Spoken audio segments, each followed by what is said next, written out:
¿Cómo están? Nuevamente Acción Urbana para hacer de Buenos Aires la ciudad que todos y todas queremos, una ciudad más humana, una ciudad más justa, más equitativa, con mayor transparencia, con mayor eficiencia, una ciudad más verde.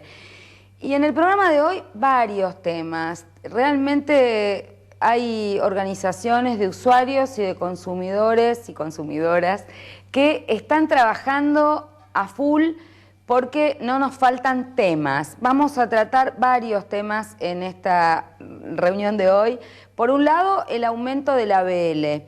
Nosotros nos habíamos opuesto al aumento del ABL que se votó el año pasado, básicamente por entender que no se pueden hacer reformas parciales, que no se había hecho un relevamiento casa por casa para fijar la base imponible, pero el macrismo avanzó, aprobó esta ley, y por supuesto empezamos a ver las consecuencias.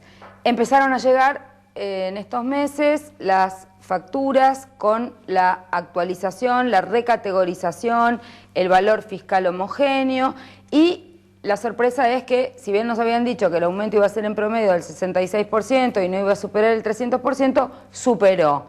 Tenemos denuncias, tenemos facturas, hay vecinos con aumentos del 500, con aumentos del 1000%, y además irregularidades, falta de transparencia, datos cruzados en la presentación de las facturas, falta de claridad para el vecino o la vecina de cómo están haciendo estos cálculos, de cómo calcularon el valor de mercado, etcétera. De esto vamos a estar hablando. El otro tema, el temporal. No puedo dejar de mencionar, bueno, la falta de presencia de los funcionarios públicos y también, después del temporal, la falta de atención, la falta de asistencia, pero también el silencio, la indiferencia, ningún concepto sobre a dónde recurrir, qué se va a indemnizar, de qué se va a hacer cargo el Estado, de qué no se van a hacer cargo. Por supuesto que tenemos malas experiencias porque nosotros creamos un fondo para las situaciones de emergencia, de inundaciones, y muchísima gente que se vio perjudicada con sucesivas inundaciones todavía 1 año o 2 años después sigue sin cobrar lo que corresponde.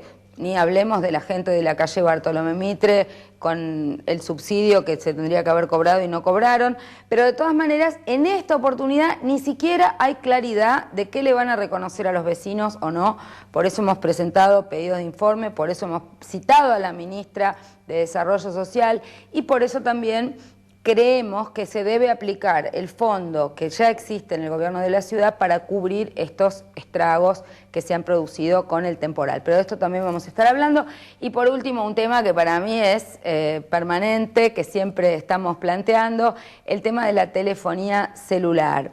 Es un tema para mí recurrente, no solamente ahora porque hubo y hay problemas muchas veces con algunas de las empresas que dejan de prestar el servicio, que no reconocen o que después le pretenden reconocer chaucha y palito con unos mensajitos de texto en lugar de reconsiderar qué están cobrando, sino porque también con todo el tema de la portabilidad numérica estamos en una competencia que a veces creo que es engañosa por parte de las empresas. Así que no nos demoremos más y vamos con nuestros invitados de las organizaciones de usuarios, usuarias, consumidoras y consumidores. Vamos con ellos.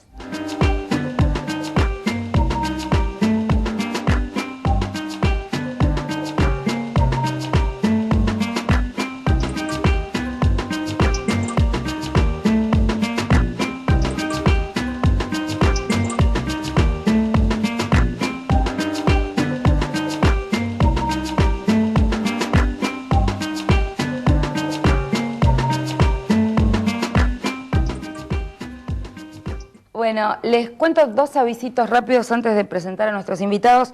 Esta tarde, a partir de las 18, vamos a estar en la legislatura con una jornada muy importante que tiene que ver con construcciones sustentables. Este es un proyecto de ley que, de mi autoría, que ya fue aprobado en primera lectura y vamos a ir de cara a una audiencia pública en breve, el día 25, pero no queremos dejar de trabajar este tema con las empresas de la construcción, con los trabajadores de la construcción, con ambientalistas, sobre todo para hacer conciencia de que hay normas IRAM para mejor construir, para que no haya ineficiencia energética y que estas normas van a entrar en vigencia como obligatorias si logramos pasar esta ley por segunda lectura. Así que a partir de hoy a las 18, construcciones sustentables en la legislatura de la Ciudad de Buenos Aires, todos muy bienvenidos. Bueno, y ahora nuestros invitados, estamos con Claudio Boada, miembro de la Unión de Usuarios y Consumidores, mi amigo Héctor Polino de la Asociación de Consumidores Libres, que fuimos juntos diputados nacionales en una época brava, brava. Pedro Bucetti de Deuco y Fernando Blanco Muiño, también gran amigo histórico, joven radical, Unión Consumidores de la Argentina, ahora en este nuevo rol con estas importantes tareas que tenemos que encarar desde la sociedad civil en estos temas, ¿no? Muchas gracias por la invitación, María. No, gracias a ustedes, es un gusto. Me gustaría verlos más seguido para charlar más allá del programa. No tenemos tanto tiempo con todo no, lo que veo que no. ¿Qué me dicen de la ABL? ¿Qué le están recomendando ustedes a la gente? ¿Paga, no paga? ¿Reclama? Hay muchos desfasajes.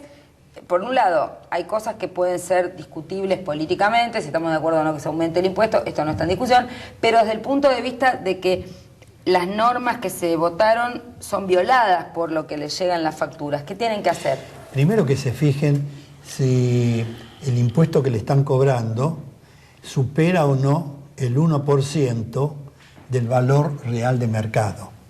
Porque si llega a superar el 1%, tienen derecho a presentar 3 informes de 3 inmobiliarias registradas en la ciudad y pedir un reajuste, porque no puede superar el 1% del valor real de mercado. Eso es lo primero, perfecto. Segundo, ¿qué otra recomendación? La otra recomendación es que el valor de referencia no puede superar el 20% del valor de mercado. Entonces que se tengan en cuenta esos 2 elementos, donde ya el jefe de gobierno de la Ciudad de Buenos Aires se comprometió públicamente. O sea, vamos a revisar. Lo que le ponen como valor fiscal homogéneo, una cosa que en la factura va a decir BFH, eso no puede superar el 1% del valor de mercado. Usted pregunta en las inmobiliarias del barrio, no puede superar. Segunda cuestión que no puede superar, vos decís que es el 20% de ¿qué? No, el valor de referencia no puede superar el 20% del valor de mercado. Ajá. Y el 1%, sí, el 1% del total del impuesto, también del valor real de mercado. Ajá. El impuesto anual, sí, que el vecino paga no puede superar el 1% del valor de su casa. Perfecto, ¿sí? A valor de mercado. A valor de mercado. Si lo superara, se está incumpliendo con la norma. Como vos decías, hay una norma atrás de todo esto que se sancionó el año pasado. El debate político no es a nosotros ajeno. Lo que sí estamos notando mucha falta de claridad y de transparencia en la implementación de la norma. Porque la verdad que el vecino se ha encontrado con que, todos nos hemos encontrado, vivimos en la Ciudad de Buenos Aires, con que hemos recibido nuestros recibos de ABL, con un nuevo diseño, nueva información que no se sabe de dónde viene. Para sorpresa de muchos, el impuesto que se podía pagar con pago total en enero, resulta que fue tomado como un pago a cuenta. Sí, lo decía la factura. Lo decía la factura, pero tramposamente. Pero hubo un engaño porque decía cuota anual, bien chiquitito. Sí. Se supone que el gobierno de la ciudad tiene las herramientas para informar al vecino respecto del pago de esa cuenta. 2 cosas más es que lo que decía evaluación fiscal ahora desaparece. Con lo cual eso también va a ser grave para el año que viene el pago de bienes personales, porque no vas a tener más el parámetro valor fiscal. Y también desapareció lo de la superficie, terreno construido, no construido, eso desaparece, que ayudaba bastante para entender. Hay poca información, ¿no? Realmente las nuevas boletas que mandan es con una información escasa, lo que no permite a uno la comparación de lo que venía realizando, pagando el año pasado con lo actual. Como vos bien decís, el valor fiscal desaparece, aparece solamente el valor fiscal homogéneo. Y bueno, la ley, por más que digamos que este mecanismo... lo primero que hay que decir es que es difícil hacer el control si las nuevas evaluaciones y los nuevos valores que te dan a pagar si corresponde con lo resuelto por la legislatura. Pero lo segundo que hay que decir que también hay posiblemente algunos aspectos de la ley que que podrían ser inconstitucionales. El mínimo de 600 pesos como aumento genera que las escalas más bajas tengan un aumento superior que las escalas más altas. Entonces, la progresividad de los impuestos, que eso se busca, que el que tiene más capacidad contributiva abone más, genera este aumento mayor a los... Un achatamiento para arriba. Exactamente.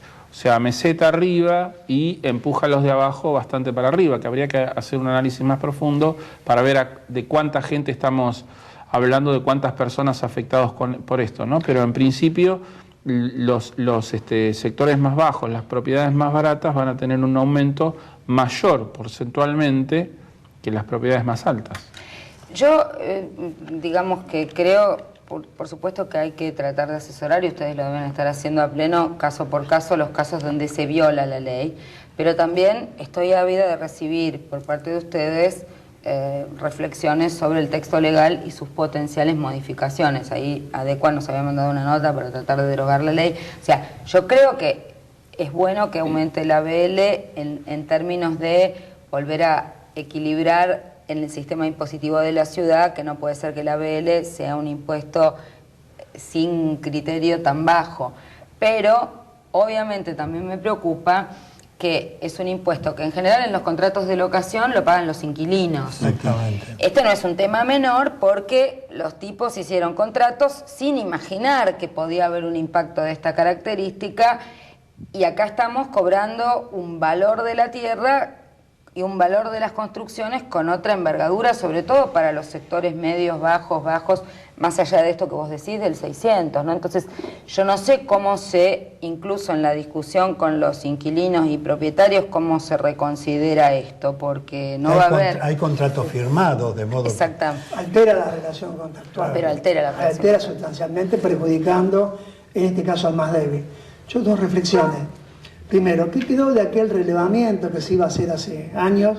Había un compromiso del gobierno de hacer un relevamiento.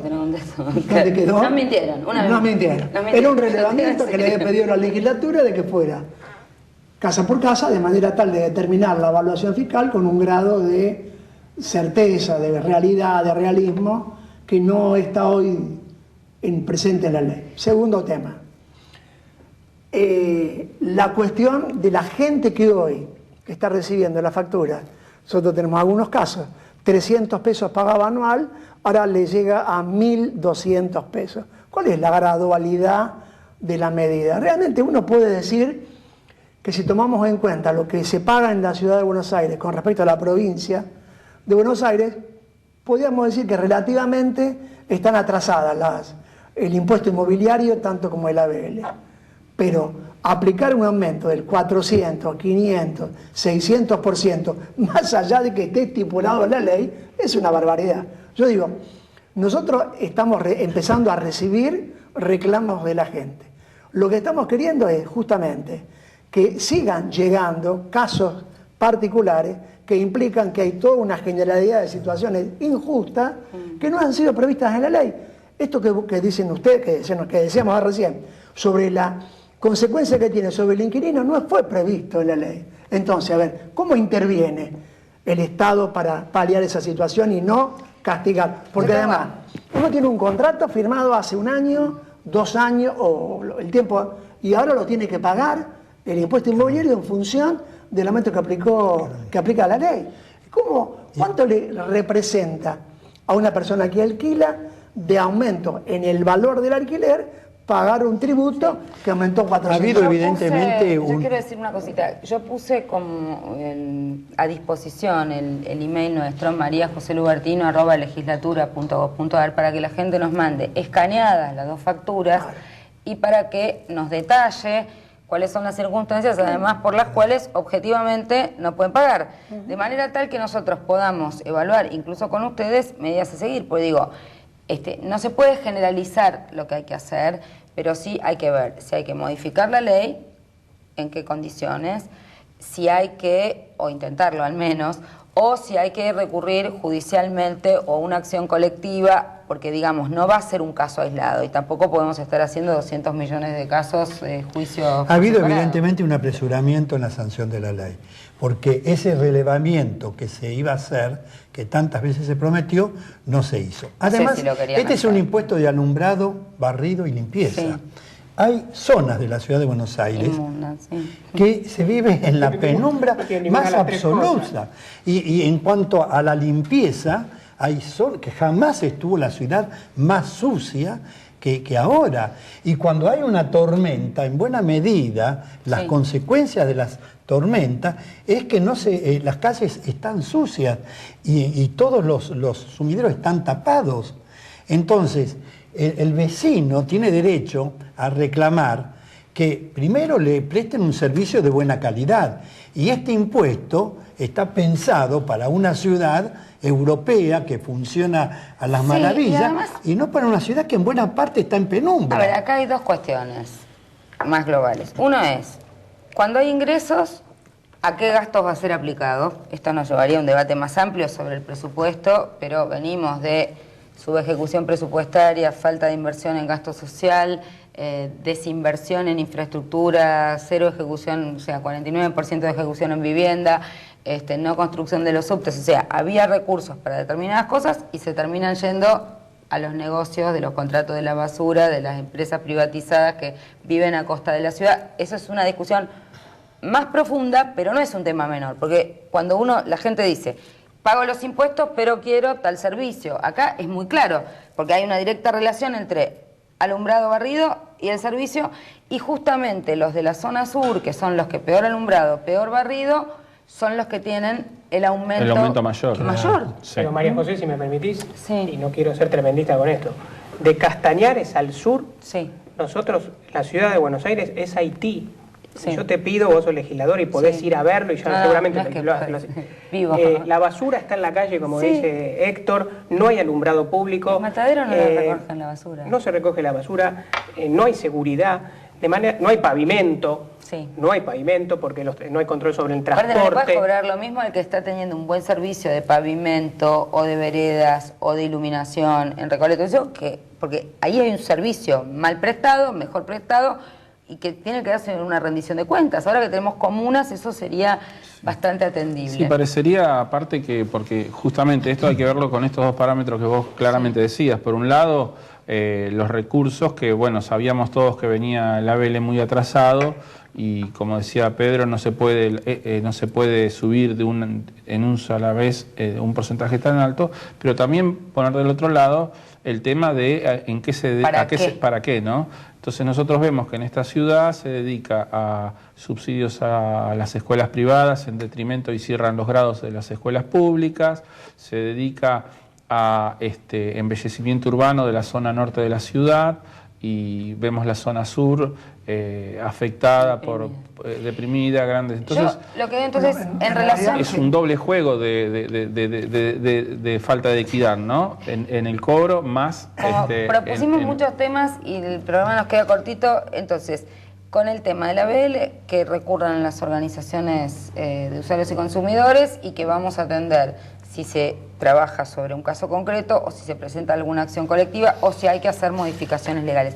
Pero no quiero que cerremos sin hablar, aunque sea una línea, en relación al tema del temporal. La gente damnificada que ha recurrido a ustedes, ¿cuál es la interpretación que ustedes hacen en cuanto a si hay responsabilidad o no del gobierno de la ciudad?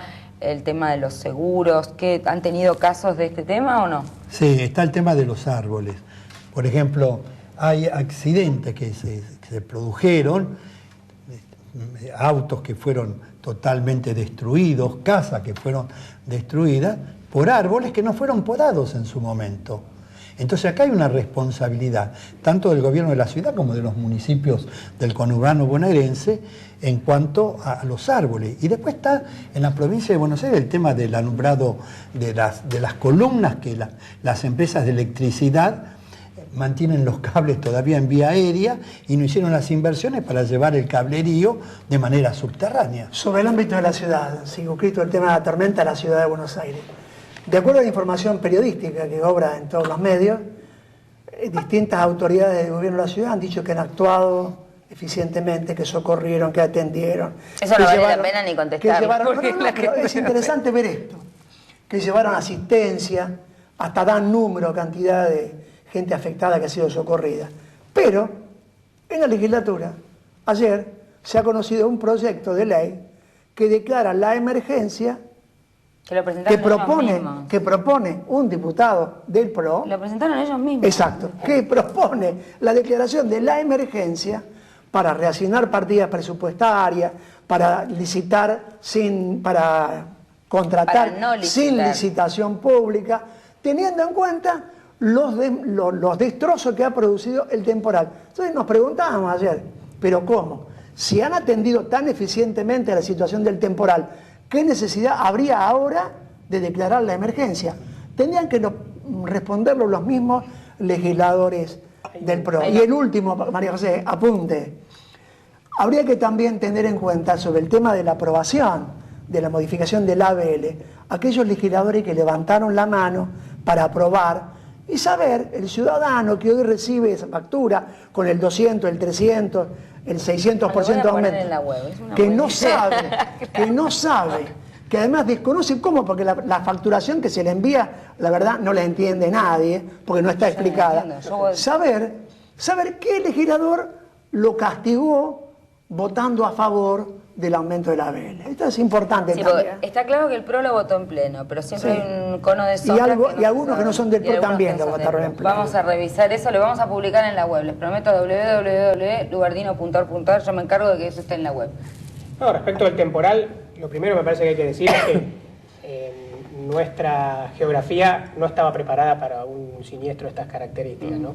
Con lo cual ha quedado al descubierto que no está la logística disponible, ni en la ciudad de Buenos Aires, ni en los municipios del conurbano que fueron afectados. Ituzaingó centralmente, Merlo, Lanús, fueron muy golpeados. Ahora, la respuesta que se ha dado, me parece que más que analizar con este caso, hay que ver qué pasó en el pasado, inmediato. Y lo cierto es que los damnificados de las inundaciones del barrio Belgrano todavía no han cobrado. 2 años, hay unos entonces, 2 años.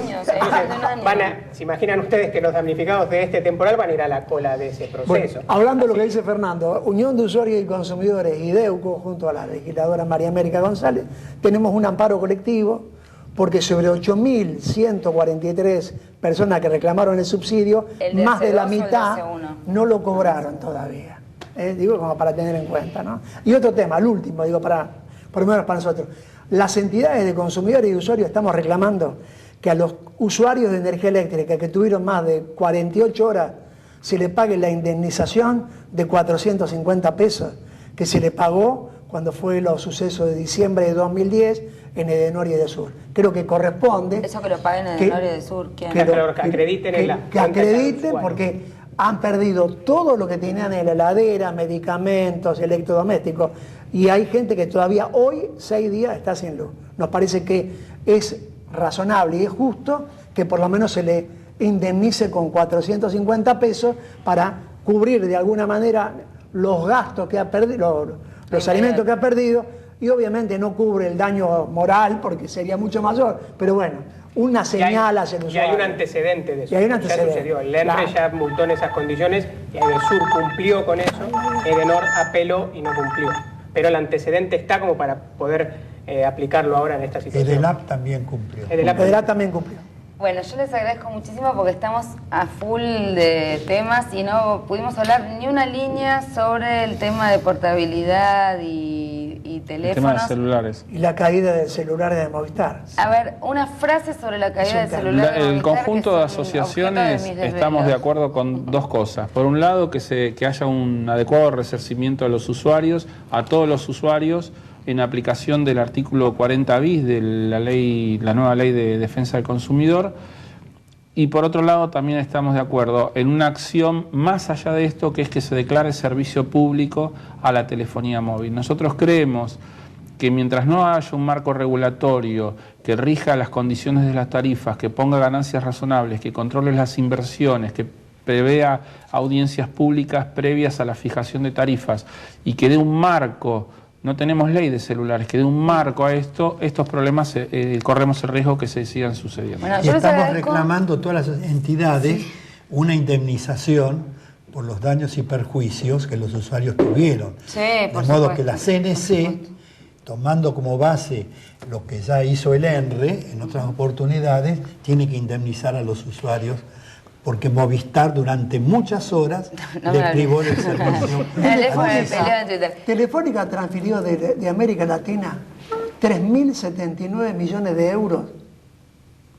3.079 millones de euros a su central de España. En España perdieron el 60% de los clientes. Fueron multados en 500 millones de euros. Y aquí nosotros estamos pidiendo que la sanción sea ejemplificadora, porque además, no solamente el daño al usuario, se cayó el sistema, todo el sistema, y no lo pueden explicar, no saben por qué. Miren, esto es para más largo. Yo los comprometería para que hagamos una reunión específica y una charla específica sobre el tema de celulares, telefonía, celulares como servicio público, porque creo que la portabilidad numérica es una oportunidad para poder discutir con mayor libertad de esto, pero también hay publicidad engañosa y también cuando uno discute en las redes sociales, por ejemplo, estos temas, y dice, bueno, me voy de tal compañía, los otros que están en la otra te dicen, no, acá es peor, acá es peor, no sabés lo que es esto. Entonces, bueno, tenemos que hacer un marco regulatorio que de alguna manera, más allá de la competencia, establezca determinados parámetros que se deben cumplir. Porque todas cobran las tarifas más caras del mundo. Así es. No, pero todo lo que pasa en telefonía, de celulares y no de celulares, es una barbaridad. Yo me despido hasta la semana que viene porque nos sacan del aire, les agradezco muchísimo y quedamos comprometidos para la próxima audición sobre este tema. Y bueno, me escriben a mariajoselubertino@legislatura.gov.ar y los mantenemos informados sobre si vamos a alguna acción colectiva, acciones individuales o cambios legales. Y les prometo que voy a estar publicando los diputados que votaron el aumento de la ABL en estas condiciones. Chao, hasta la semana que viene.